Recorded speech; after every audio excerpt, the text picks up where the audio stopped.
before I start my talk, I'm just going to say a few words about something which I was going to talk about, and which was discussed, an idea came up from Chess in Schools and Communities Chief Operating Officer Chris Fegan, which is just something of an idea that's becoming more prevalent in the UK, which is, if we're talking about the future of chess in education, what a lot of people are talking about in the UK is lifelong learning.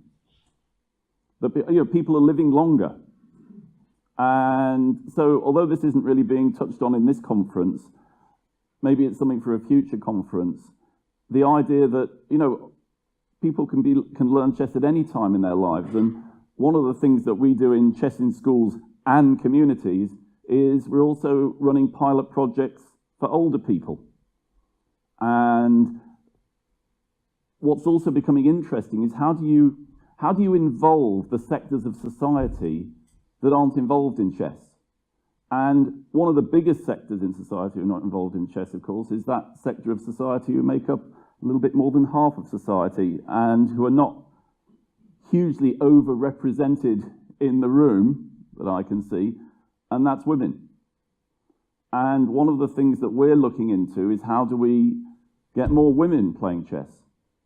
And how do we get more older people playing chess? Now, for example, for older people, what's become quite apparent, even at a very, very early stage, is that the timings of chess clubs and chess activities don't suit older people necessarily. It's not that great for an old person who may be living on their own to get out at night to go to a chess club. Most chess clubs take place in the evening. Okay, so one of the things that we're piloting is chess for older people in public libraries, in public spaces, that takes place during the daytime. The other thing that we're also, that obviously we should be aware of is that, very few mothers play chess.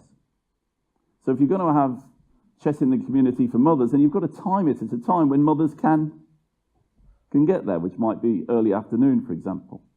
Okay, so that's just something that I wanted to talk about before I go on to the subject of my talk. And also I wanted to thank Bashar, particularly, for coming, first of all, because one of the things that needs to happen is that FIDE needs to get more involved generally, more involved in cooperative ventures with other organizations, with the European Chess Union, European Chess Union Education Commission. And when you have a new set of people involved, you get a chance to do new things and to change the way things are. And I'd like you to thank you for previewing a few of my slides. That was really good, because a lot of the things that you said are the things that I'm going to say. And one of the focuses of what I'm going to say is, and one of the first things that I do say in my slides is that every country is different. Every country is different. And FIDE represents all of those countries. And, Sweden is in a very good place. Yes, but, 7,200 teachers, I could almost burst out crying at the thought of that.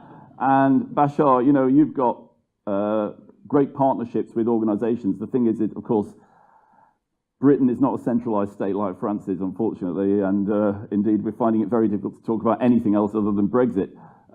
So it's very difficult to actually get partners like that in Britain, because they actually don't really exist. But, and this is very relevant to those delegates who might be staying in the Premier Inn by the Hogarth roundabout, because you're probably having to familiarise yourself with buses. There is a joke in London, or it's not really a joke, it's just a reality, which is that you can wait ages for a London bus, and all of a sudden, 3 come along at the same time. Well, right now, everyone who's tried to catch a bus in London knows about that. And in Britain, we've been waiting, and I've been working in chess, for 40 years, but seriously in chess within the charity for about 10. And we've been banging on the door of government for those last 10 years, and very rarely getting anywhere, achieving anything. And yet in the last week, we've actually managed to come to the attention of 2 different ministries, which is actually incredible and makes me very, very hopeful for the future. The first one is, and it is within the scope of the conference, actually, Bashar Prisons, and you've got such an interesting experience in it. I hope perhaps you can come to workshop number 3. In England, in Britain, only last week, I was invited in to see the minister responsible for prisons, Rory Stewart. And we now have the actual backing of the Ministry of Justice to introduce a program into Britain's prisons, which I think is really incredible. It's great progress for us as as an organisation and just for chess generally. And also, in a speech, it was the day before yesterday, Matt Hancock, the health minister, mentioned the work that the charity's doing with older people in Brighton, partnering with the Dementia Alliance. So I think we're on a little bit of a roll here. I think there is hope for spreading the message of how chess can contribute to society and education. And so, at the behest of John and Jesper, I've just put my mind towards thinking how the FIDE Chess in Education Commission might improve over the previous iteration. And while this is titled the FIDE Chess in Education Commission, actually it's more a set of ideas for any federation, for any chess in schools organisation within a national federation, about how they should operate, the things they should be thinking about, and what some of our objectives are. So it shouldn't just be considered as an idea for FIDE. Okay, if I hit a button, might I move down? What do you reckon, the down arrow? Yeah, or the space even. Okay, well, I don't know, that one seems to whiz all the way to the end. I'm going to hit the down arrow. Well, that's exciting. Right, so the first thing I looked at was what the old Chess in Schools Commission, which I'm really delighted, this is a really good thing that happened straight away, it's been renamed the Chess in Education Commission. Much better, okay? Much, much better, because it's not just schools that we're talking about. And I looked at some of the things that are in the handbook. Assist national federations to introduce chess in schools. Yep, good idea.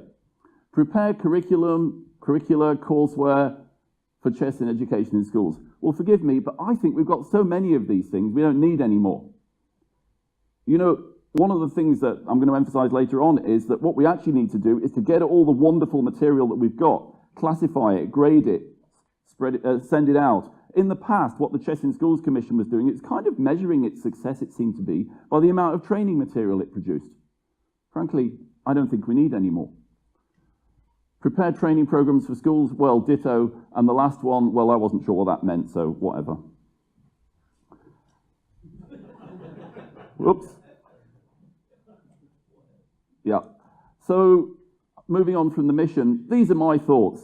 I mean, you know, sounds a bit political, it all rhymes.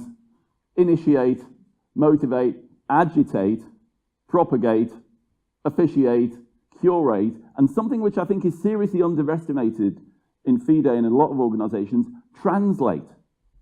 I mean, the thing that strikes me, he's not here, unfortunately, Anxo Garcia, but he's been here at many of our previous conferences.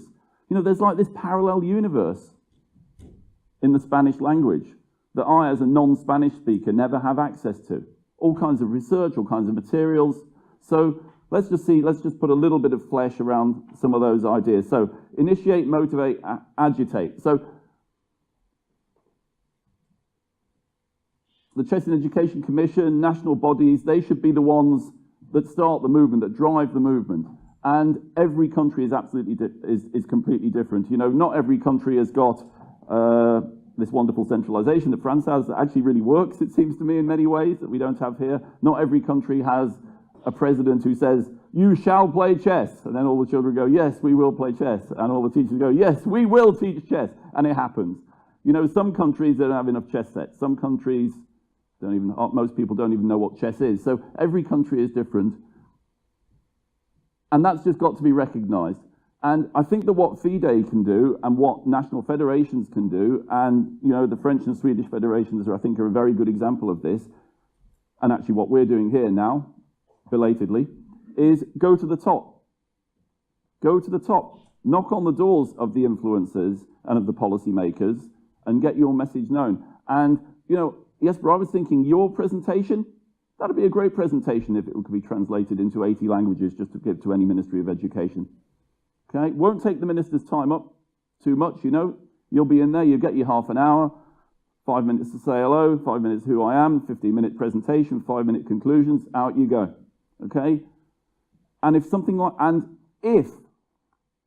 that kind of message could be sent to all the 180-odd, 190-odd countries, and some person then goes off to their government, or at least starts knocking on the door, maybe we'll start getting somewhere. And we should also be thinking about actually campaigning. Because one of the things that I've learned is the value of PR ever since I started the charity. For just a small amount of money, we've been able to achieve an incredible amount. So what I believe the Commission should act as, and I believe what each federation should act as within its education structure, is to be the hub that sends out the message and goes out to influence like think tanks, trade unions, teachers. So one of the things that we're doing, for example, is we're going to the biggest conference, the biggest trade union, teachers trade union conference in the UK. And we'll have a stand there spreading the message. And I think that's something that we should be doing. And what the Commission could do, or what federations could do, is create the materials and the messaging that goes into those interactions. Let's have more seminars, and let's have an Education Commission seminar for everyone around the world. Officiate. So if there's one thing that needs to happen, and I know, Jesper, you're very, very strong on this, is we have to establish standards. We have to establish standards for training material, but also particularly, I think, for teaching and for training courses. And this is something that the European Chess Union is doing extremely well. And indeed, I think there is a course after this conference, isn't there, John? There's a school chess teacher training, yeah. Isn't it? Chess and mathematics course. Yeah. So, and this is just an idea. Right now, I mean, I'm a FIDE trainer or something, I think. I don't know. I think it was one of the people in FIDE just told me I was one day. I got a badge. And from what I understand of that, it's very much oriented, like Basha said, we have to move away from competition so much because, the hundreds of millions of people who can play chess, a lot of them aren't going to be, the majority of them aren't going to be interested in competition. It's mainly, people going to the London Chess Classic, those kinds of people who are probably going to make up, what I would hope, 1% of chess players. Maybe that's even too much, I don't know. So maybe what we should be doing by using things like the new ECU course is produce a qualification for someone who is trained to teach absolute beginners in schools, a FIDE schools chess trainer.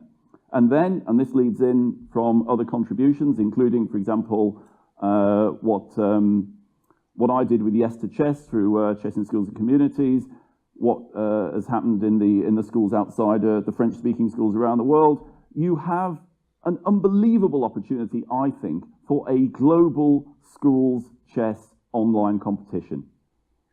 I can think of so many companies that would be fighting for the right to sponsor a competition like that. But someone's got to do it. Curate. What the Education Commission should do, in my opinion, is collect and share all the best practice that all of you do, that all of you have worked on, that all of you have created, and other people around the world, and make that all available to be the resource hub, to be the portal for all the best practice on teaching, and in particular, all the research. I know that St. Louis made an attempt to do this, but it seems to me this is actually the responsibility of the Education Commission to make sure that any new research is disseminated, to make sure that people know that this research is going on. Finally, once you've assembled all the training materials, once you've classified them, once you've analysed what kind of interventions, what areas of school, what age groups these are meant for, then let's spread them out. I mean, I think that the Chess Plus newsletter is a really good start in this, by the way. I mean, I really look forward to getting my newsletter every week with teaching ideas, notifications about conferences, all this sort of thing. But that should be happening on a global scale. And finally, the last one was Translate. Because there's amazing stuff, not just in Spanish, there's stuff in French, there's stuff in languages that are spoken only by a few million people, and it's all closed to us. And I think that that should be one of the functions as well. Finding the great material that's produced all around the world in Arabic or Hindi or lots of other languages, and enable us to share all of that. And on that very global note, where is Irish? Gaelic. More to the point, Basha, where's Ireland, actually? Center of the world. Indeed. By the way, that's my CAO. He's Irish. We're in the Irish Centre, and there's no Ireland on the map. Nothing political about that. But oh, please, no Brexit. No Brexit. Yeah, and finally, translate.